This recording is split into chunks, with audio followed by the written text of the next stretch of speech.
Hello, good morning सभी को। नमस्ते। मैं ताराराम चौधरी आपके सामने क्लास 11th एनसीईआरटी का एक टॉपिक है, उसके बारे में डिस्कस करते हैं। देखिए टॉपिक क्या है। टॉपिक अपने पास सदिशों का गुणनफल, अर्थात हम वेक्टर जो प्रोडक्ट है उनका मल्टीप्लाई करना चाहते हैं, प्रोडक्ट ऑफ वेक्टर करना चाहते हैं। सदिश और अदिश क्या होते हैं उनके बारे में पहले थोड़ा सा डिस्कस करते हैं। सदिश सदिश हमने 11th क्लास से पढ़ा। 9th 10th में हम सुनते हैं सदिश होता है, कुछ राशियां सदिश होती है, कुछ राशियां क्या होती है, अदिश होती हैं। सदिश का मतलब होता है वे भौतिक राशियां जिनको पूर्णतः प्रदर्शित करने के लिए परिमाण व मात्रा की आवश्यकता होती है। वे सभी फिजिकल क्वांटिटी, वे सभी भौतिक राशियां क्या कहलाती है, अदिश राशियां कहलाती है। फॉर एग्जाम्पल दूरी, चाल, कार्य, ऊर्जा, शक्ति एक्सेट्रा। सदिश राशियां क्या होती है, वे भौतिक राशियां जिनको पूर्णतः प्रदर्शित करने के लिए परिमाण व मात्रा के साथ दिशा की भी आवश्यकता होती है। वे सभी फिजिकल क्वांटिटी, वे सभी भौतिक राशियां सदिश राशियां कहलाती है। फॉर एग्जाम्पल विस्थापन, वेग, बल, त्वरण एक्सेट्रा, बलागुण वगैरह जो भी है, संवेग वगैरह। नाम से भी स्पष्ट है, अदिश जिसमें दिशा की आवश्यकता नहीं होती, सदिश जिसमें दिशा की क्या आवश्यकता हो, वे सभी फिजिकल क्वांटिटी, वे सभी भौतिक राशियां क्या कहलाती हैं, सदिश कहलाती हैं। अब हम यहाँ उसी को कंटिन्यू करते हैं, उसी टॉपिक को, और उसी टॉपिक में आगे हमारे पास टॉपिक आ गया है सदिशों का गुणनफल अपन किस प्रकार से करते हैं। अगर मेरे पास कोई भी दो सदिश राशियां दे रखी है, उनका गुणनफल आप किस तरह से करते हैं, तो उसके गुणनफल करने के यहाँ पर दो मेथड है, दो वे हैं, दो तरीके हैं। एक है सदिशों का अदिश गुणनफल, जिसे बोलते हैं बिंदु गुणनफल या डॉट गुणनफल, या फिर प्रोडक्ट बोलते हैं, स्केलर प्रोडक्ट बोल दीजिए, डॉट प्रोडक्ट बोल दीजिए। एक आता है सदिशों का सदिश या फिर क्रॉस गुणनफल बोल दीजिए, जिसको आप वेक्टर या क्रॉस प्रोडक्ट बोलते हैं। अब इनमें क्या डिफरेंस है, सदिशों के अदिश गुणनफल और सदिशों के सदिश गुणनफल में मेन क्या डिफरेंस है वो देखना है। सदिशों का अदिश गुणनफल यह कहता है, अगर अपन किसी भी दो सदिश राशियों को गुणा करें, मल्टीप्लाई करें, प्रोडक्ट करें, और प्रोडक्ट करने के बाद में जो मिली हुई राशि है, जो मिली हुई क्वांटिटी है, वो भी अगर अदिश है तो वो कहलाएगा सदिशों का अदिश गुणनफल। अगर आप किसी भी दो सदिश राशि को गुणा करते हैं, गुणा करने पर अगर अदिश राशि प्राप्त होती है तो उसे सदिशों का अदिश गुणनफल कहते हैं। सदिशों का सदिश गुणनफल, अगर किसी भी दो सदिश राशियों को गुणा करें और गुणा करने पर सदिश राशि ही प्राप्त होती है, उन्हें हम सदिशों का सदिश गुणनफल कहते हैं, वेक्टर प्रोडक्ट कहते हैं, अर्थात क्रॉस प्रोडक्ट कहते हैं। तो आज हम डिस्कस करेंगे फुली फाइनली। एक हम लेंगे, बोलेंगे सदिशों के अदिश गुणनफल अर्थात स्केलर या फिर डॉट प्रोडक्ट के बारे में टोटली डिस्कस करते हैं। अब सदिशों के अदिश गुणनफल को बिंदु गुणनफल या डॉट प्रोडक्ट बोलते हैं। क्या होता है कि अगर मैं किसी भी एक दो सदिश राशि को गुणा करूं और गुणा करने पर एक अदिश राशि प्राप्त हो जाए तो हम क्या कहते हैं, सदिशों का अदिश गुणनफल कहते हैं, उसको बिंदु गुणनफल भी कह सकते हैं। तो हमने ये बोला, मान लीजिए मेरे पास एक सदिश है, ए सदिश, एक सदिश है बी सदिश, इनका मैं अदिश गुणनफल करता हूं। जब मैंने डॉट लगा दिया होगा ए सदिश डॉट बी सदिश, क्या होगा, A B cos of theta. Theta क्या है, सदिश ए और सदिश बी के बीच का एंगल। ओके, यहां से हम कोस ऑफ थीटा कैसे फाइंड आउट करेंगे, जब कोस ऑफ थीटा फाइंड आउट करेंगे तो परिमाण ऑफ ए और परिमाण ऑफ बी जो मल्टीप्लाई में तक बताएगा, कहां जाएगा, ए सदिश डॉट बी सदिश के कहां जाएगा, डिवाइड में जाएगा। ये हमने यहां कर दिया। अब इसके और क्या क्या प्रॉपर्टी है देखना। एक प्रॉपर्टी है ए सदिश डॉट बी सदिश है, वो किसके इक्वल है, बी सदिश डॉट ए सदिश के। ए सदिश को आप बी से डॉट प्रोडक्ट करें या बी सदिश को आप ए से डॉट प्रोडक्ट करें, उन दोनों की वैल्यू हमेशा क्या होगी, इक्वल होगी। यह है प्रॉपर्टी नंबर 1।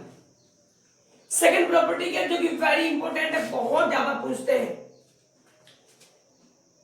ए सदिश डॉट बी सदिश इक्वल टू 0 कब होगा, सदिश ए को सदिश बी से डॉट प्रोडक्ट करने पर अगर उनका प्रोडक्ट 0 आता है, इसका मीनिंग क्या है? इसका मीनिंग ये है कि सदिश ए और सदिश बी दोनों एक दूसरे के क्या है?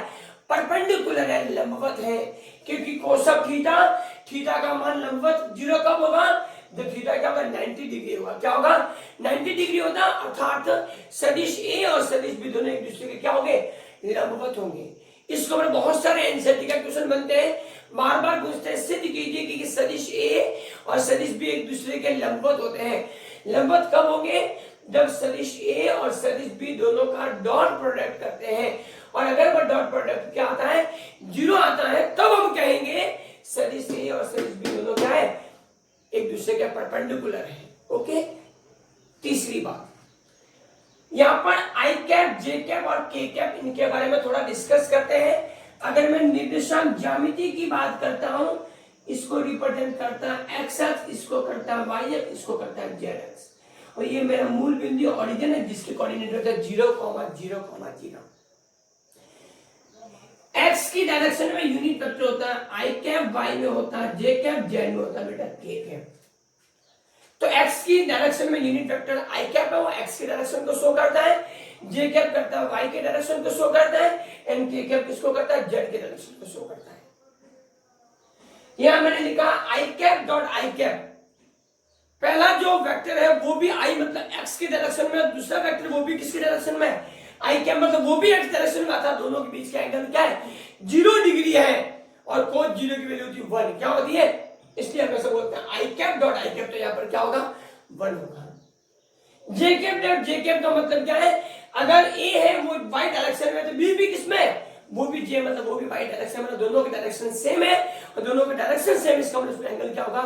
0 होगा। ओके, क्या कोस 0 की वैल्यू कितनी होती है? 1। इसका मतलब जे कैप डॉट जे कैप भी क्या होगा? 1 होगा। सिमिलरली के कैप डॉट के कैप भी क्या होगा? 1 होगा। लेकिन अगर बात करते हैं आई कैप डॉट जे कैप, क्या होता है? 0 होता है। आई कैप का मतलब है ये रिप्रेजेंट कर रहा है एक्स डायरेक्शन को, जे कैप किसको कर रहा है? वाई को, और एक्स और वाई दोनों एक दूसरे के वैसे क्या होता है? परपेंडिकुलर होता है, लंबवत होते हैं। परपेंडिकुलर लंबवत का मतलब थीटा कितना होगा? 90 डिग्री, और कोस 90 की वैल्यू क्या होगी? 0 होगी। इसका मतलब क्या होता है? आई कैप डॉट जे कैप क्या होता है? 0 होता है। सिमिलरली आई कैप डॉट के कैप भी क्या होता है? 0 होता है, और जे कैप डॉट के कैप भी क्या होता है? 0 होता है, क्योंकि आई कैप, जे कैप और के कैप तीनों एक दूसरे के हमेशा परपेंडिकुलर होता है, लंबवत होता है। इट मींस थीटा होता है 90 डिग्री। ओके, ये चीज आप यहाँ पर क्लियर करिए। अब मैं आपको ये बताना चाहता हूँ, यहाँ फिजिक्स में मोस्टली जब आप 11th-12th की बात करते हैं, तो एनसीईआरटी में इनका इस स्केलर और वेक्टर प्रोडक्ट का यूज फिजिक्स में मोस्टली का है। फिजिक्स में इसका मोस्टली यूज है, 3 जगह यूज है। अगर मुझे फोर्स दे रखा है, फोर्स का वेक्टर दे रखा है, और डिस्प्लेसमेंट का वेक्टर दे रखा है, और चूंकि हम जानते हैं कि फोर्स और डिस्प्लेसमेंट दोनों क्या है? वेक्टर क्वांटिटी है, लेकिन इनका जब प्रोडक्ट करते हैं, इनका सदिश, ये दोनों सदिश राशि, इनको गुणा करते हैं, तो पता क्या होता है? कार्य होता है बल इंटू विस्थापन। बल और विस्थापन का गुणनफल करके तो कार्य मिलता है, चूंकि कार्य क्या है? अदिश राशि है, इसलिए इसका किसका गुणनफल होगा? यहाँ पर सदिशों का अदिश गुणनफल होगा। इसलिए बोलते हैं W इक्वल्स टू F सदिश डॉट S सदिश। F और S का क्या करता है? डॉट प्रोडक्ट करते हैं, तो मुझे क्या मिलता है? कार्य मिलता है। सिमिलरली अगर मैं F सदिश डॉट V सदिश वेग, इनका जब डॉट प्रोडक्ट करता तो मुझे मिलती है पावर, मिलती है शक्ति, मिलती है। इसी प्रकार अगर फ्लक्स की बात करते हैं, चुंबकीय फ्लक्स की बात करें, तो फाई होता B डॉट A। ओके, इस तरह से आप लोग इसको कर सकते हैं। इसको मैं एक हैंड न्यूमेरिकल पे दे रहा हूं, 2 मिनट देखिए आप लोग। अभी एक न्यूमेरिकल देके बताते, देखना बेटा क्या होता है। जैसे फॉर एग्जांपल मैं एक मन से न्यूमेरिकल ले रहा हूं। मैं एज्यूम कर रहा हूं जैसे ए वेक्टर इक्वल्स टू दे रखा आई कैप प्लस का जे कैप माइनस का के cap, and second one B vector given है, वो क्या गिवन है अपने पास? 2 आई कैप माइनस का जे कैप प्लस का 4 के कैप। ओके, चलिए प्लस मान लेते हैं, कोई फर्क नहीं पड़ता। ओके, तो मैंने यहां पर एक एज्यूम कर रहा हूं, एक एग्जांपल ले रहा हूं, जहां पर मैंने ए की वैल्यू क्या एज्यूम की है? ए वेक्टर इक्वल्स टू दे रखा है आई कैप प्लस जे कैप प्लस के कैप दे रखा है, एंड बी वेक्टर यहां पर क्या दे रखा है? 2 आई कैप माइनस जे कैप प्लस 4 के कैप दे रखा है। और आपको कहा है, यहां पर आपको क्या फाइंड आउट करना है? A vector dot B vector find out कीजिए। इसका मतलब क्या है, वेक्टर ए और वेक्टर बी का क्या करना है, डॉट प्रोडक्ट करना है। चलिए आइए क्या करते हैं, देखना ए वेक्टर डॉट बी वेक्टर, ए है, ए की वैल्यू कितनी है, आई कैप प्लस जे कैप प्लस के कैप, डॉट का डॉट बी वेक्टर कितना है, 2 आई कैप माइनस का जे कैप प्लस का 4 के कैप। अब अपने जो नॉर्मल मैथ से वो क्या कहती है, इस आई कैप को पहले 2 आई कैप से करूंगा, फिर जे कैप से करूंगा, फिर 4 कैप से करूंगा। सिमिलरली जे कैप को पहले 2 आई से करूंगा, फिर जे से करूंगा, फिर 4 के से करूंगा, और के को क्या करूंगा, पहले 2 आई से, फिर जे से, फिर 4 के से। लेकिन चूंकि हमने अभी पढ़ा, ऑलरेडी अभी पढ़ा है, आई कैप डॉट आई कैप करते हैं तो 1 आता है, आई कैप डॉट जे कैप करते हैं तो क्या आता है, 0 आता है। इसका मतलब सेम को सेम से करेंगे तब उसकी वैल्यू 1 आएगी, अंदर से करते इसकी वैल्यू क्या आती है, 0 आती है। तो सीधा हम सेम से करेंगे, आई कैप को मल्टीप्लाई किया 2 आई कैप से, ये हो जाएगा 2 आई कैप डॉट आई कैप तो हो गया 1। जे कैप को किया माइनस का जे कैप से, तो आएगा क्या आएगा मेरे पास 1, ये आएगा माइनस का 1। के को के से क्या जाएगा प्लस का 4, और ये आएगा के कैप हो गया 1। तो यहां पर क्या आएगी, 2 का 2 प्लस माइनस माइनस एंड 4 का 4, 2 एंड 4 हो गए 6, 6 में से कितना गया 1, रिमेनिंग रहेगा 5। ओके, इस तरह से आप इसका एग्जांपल को कर सकते हैं। और भी कोई भी एनसीईआरटी के प्रॉब्लम्स हैं आप डिस्कस करिए, अपने टीचर से पूछिए। फिर भी कोई प्रॉब्लम है आप मुझे कमेंट सेक्शन में कमेंट कीजिए। और मैंने टेलीग्राम पे एक चैनल बनाया है physics with engineer T R. Chaudhary, उसको भी ज्वाइन कर लीजिए। और यूट्यूब चैनल को भी आप लोग शेयर एंड सब्सक्राइब करें। और भी कोई प्रॉब्लम है आप मुझे कमेंट सेक्शन में कमेंट कीजिए। धन्यवाद।